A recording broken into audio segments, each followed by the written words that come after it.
एक मूर्तिकार बहुत सुंदर मूर्तियाँ बनाया करता था और अपने बेटे को भी सिखाता था कि मूर्तियाँ कैसे बनानी है। बेटा भी बहुत होशियार था, वो अपनी गलतियों को सीखता समझता और मूर्ति बनाता। धीरे धीरे उस बेटे की मूर्तियाँ भी बिकनी शुरू हो गई। बच्चा बड़ा होता गया, सीखता गया। एक ऐसा समय आया कि उसके पिता की मूर्तियाँ 2 रुपये में बिकती थी, तो बेटे की मूर्तियाँ 5 रुपये में बिकने लगी।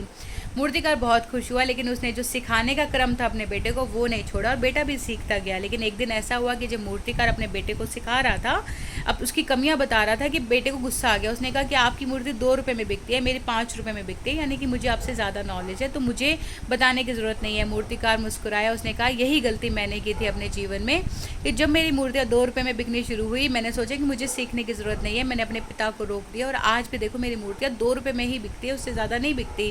तो यदि तुमने भी नहीं सीखा तो तुम 5 रुपये में ही, जो आज तुम्हारी मूर्तियाँ बिक रही हैं, आने वाले समय में जीवन भर वो 5 रुपये की ही बिकेंगी।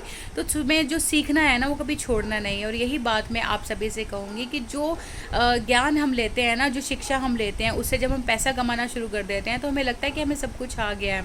नो डाउट हमें आता भी है, उसी से तो हम सीख पा रहे हैं, उसी से तो हम पैसा कमा पा रहे हैं। लेकिन जब आप सीखने का क्रम छोड़ देते हैं ना, जब आप चीज़ों को सीखना छोड़ देते हैं, तो विश्वास कीजिए, देखने में ऐसा लगता है कि आप पैसा कमा रहे हैं, आपकी ग्रोथ हो रही है, लेकिन एक्चुअली आपकी ग्रोथ नहीं हो रही, आप वहीं रुक गए। यानी कि जितना आपने सीखा था ना, आप उतना ही कमा पाएंगे, उसके ऊपर आप नहीं कमा पाएंगे। तो आपको क्या करना है, आपको सीखना नहीं छोड़ना।